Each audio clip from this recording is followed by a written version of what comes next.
Uh, so there is a different point of view here, or there's an idea about a different way to thread this, which is somebody could be completely loyal to Unity and push all of the Unity initiatives. I was going to say crap. I don't know if we're going to say crap and use words like that here. I guess we just did.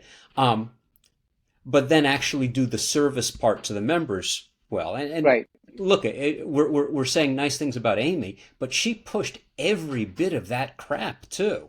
In that Yeah. sense, she is 100% Unity up to now. We'll see this kind of changes things. I know other people in that situation, privately say I don't love this stuff, but publicly they push all the Unity crap, and then they do turn and try to serve the members. Versus we have people who are, who don't do anything. But on healthcare, Amy was completely wrong. Um, on observations, remember we had to fight her on observations, on some of the contractual stuff. Um, I, I can say more bad things about Amy too, and I think we should. I think we should make clear that what we're supporting her for, and I think we agree on this, is how well she serves the members in that day-to-day stuff. But the big political things, so far, mm-mm. Yeah.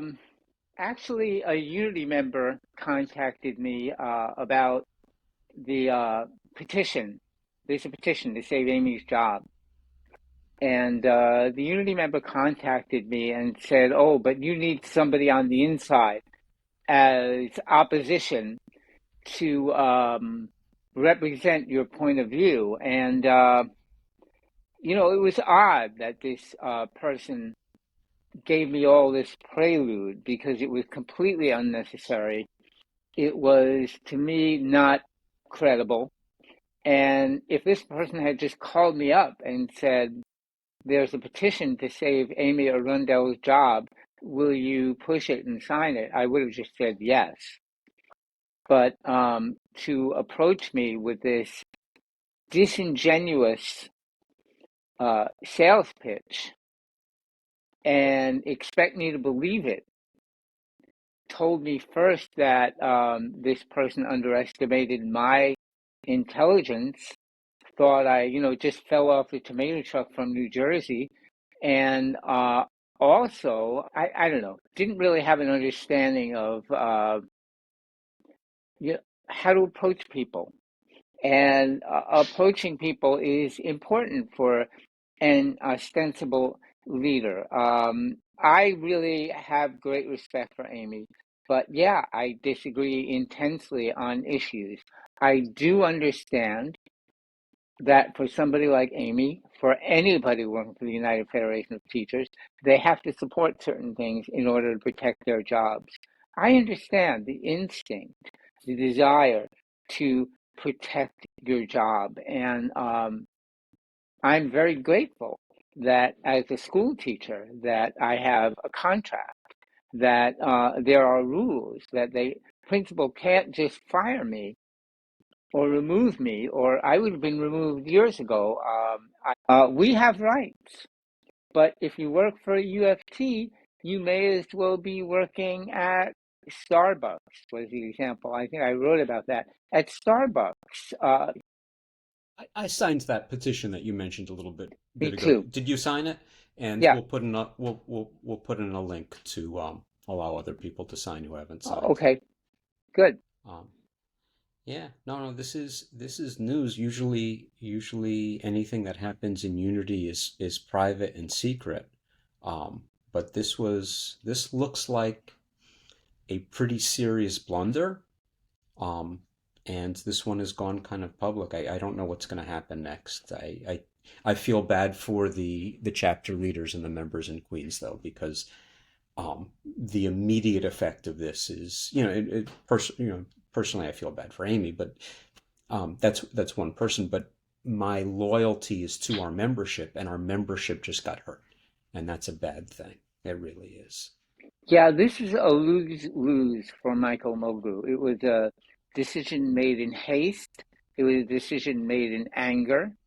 And there are some things we know about this decision and some things we do not know. about this decision. When asked by the Daily News, I think Alison Gendar said, "We don't discuss personnel decisions," and that is Which is all. interesting because you know that Alison Gendar, what are they? Sharpened her teeth or earned her. What's the thing for a reporter to learn their craft? Part of I, it was she worked for the Daily News writing attack pieces about teachers. hmm, I didn't know She that. exposed she wrote those horrible like New York Post style articles, but in the Daily News talking about horrible teachers. Yeah, she had no compunction about discussing personnel matters publicly. Yeah, it's Well, well, and she's right, they hire loyal people. They don't hire people based on their ability or on their convictions, right? we don't know exactly why Amy Arundell was removed. We hear that there is that unity oath that they signed to join the Borg collective that is UFT Unity. A lot of people don't understand when I say Borg collective. It's a hive mind. It's something from Star Trek. It's like everybody must be what everybody does the same thing. We don't know what happened, but we do often hear, well, within the caucus there is disagreement. Now we know what a fragile ego Michael Mulgrew has. If you've attended DAs, as you and I have attended many, we've seen him turn off people's microphones. We've seen him say, which I consider super ironic, you don't believe in democracy.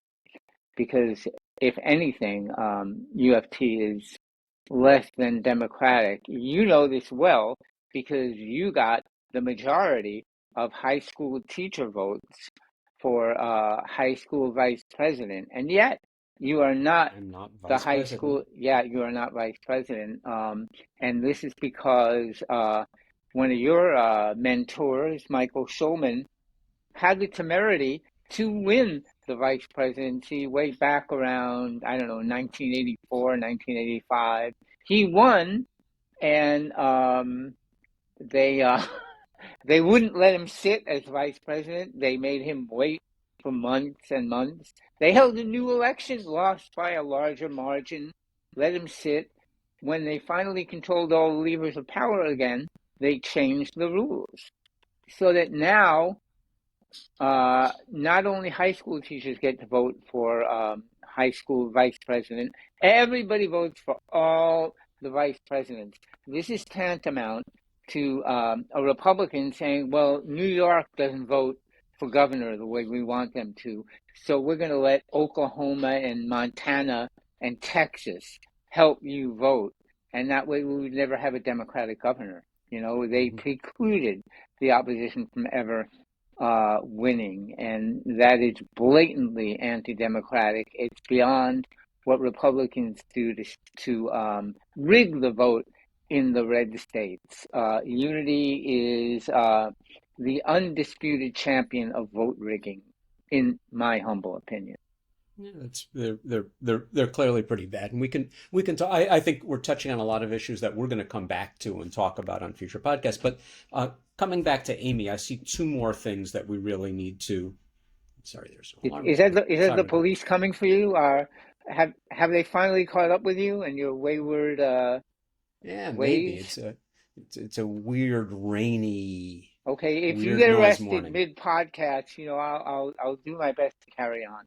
Oh, okay, well, I hope they don't. I have two dogs here who are happy to converse at any Oh, time. okay, so two more things. One is I don't think we can ignore, and the papers have mentioned it, and people have talked about it. It's rumor, but um, at least acknowledge that some of what's happening has to do with Amy's discussion of the Middle East, right? Yeah. She definitely is not in step with where Unity is, and she raised objections. I don't know that we agree completely, and I don't want to discuss the Middle East on this podcast, but I think that that the idea that she was silent, she was silenced or may have been silenced because she dared ask for a in this case, it was probably a more neutral resolution. I think that her sympathies are definitely on the Palestinian side, but she was asking for a more neutral resolution. Look, putting a political litmus test on somebody when the real litmus test has to be how well do you serve the members, just makes the story worse. Again, I don't want to go in great detail into this, and I don't want to debate it. I don't know that we agree. But we should mention, I think it's an elephant in the room otherwise. Um, do you want to say Yeah, anything about that, or there just are leave it there there? are there are a lot of innocent people dying in the Middle East on both sides. That's indisputable. I don't support Hamas. I support Israel's right to exist, uh, personally. Um, I support Israel's right to defend itself. I've watched Israel do incredibly clever things over the years. I don't believe these last few weeks represent incredibly clever things. I've read that Netanyahu had knowledge of the incoming attacks, and perhaps prevention would have been a way to deal with this. I don't know. I don't have the answer, but I don't believe that that supporting the lives of Palestinian people makes you anti-Semitic. I think some people do believe that, and that makes me sad. So None. why don't we leave this one there? I don't think that people really are too interested in having two chapter leaders who have some expertise in the UFT debate, and we would disagree about some and agree about some Middle East. But I think that your last statement really kind of sums up where we do agree, Whatever and that's the Amy part. Yeah. however Amy may feel about the Middle East, she's not anti-Semitic. Absolutely not anti-Semitic. Were she anti-Semitic, I wouldn't talk to her. I wouldn't defend her. I wouldn't sign the petition. I would have been outraged that somebody like that got a position in UFT in the first place. To be bigoted, racist, to me, that is a disqualifier. Your personal politics are not a disqualifier for me.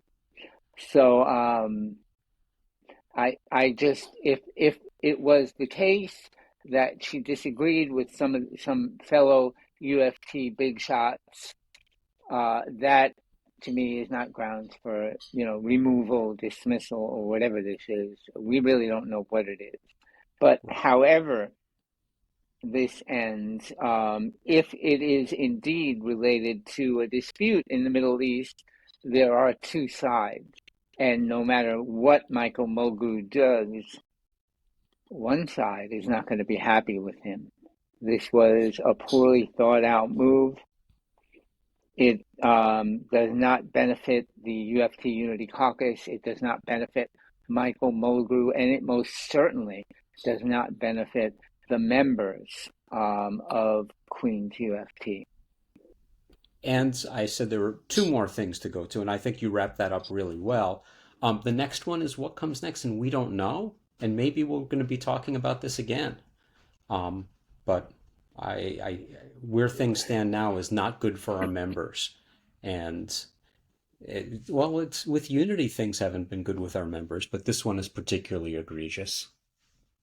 We don't know what will happen, but again, this is a lose for Michael Mulgrew and the UFT Unity Caucus. Whatever they do, they messed up. If they stick with the decision, they messed up. If they reverse the decision, they messed up. There is no good for them to come out of it. I mean, members can win somewhat if she is reinstated, but then of course we have all these other issues to deal with, and that's why we're here talking about the State of the Union.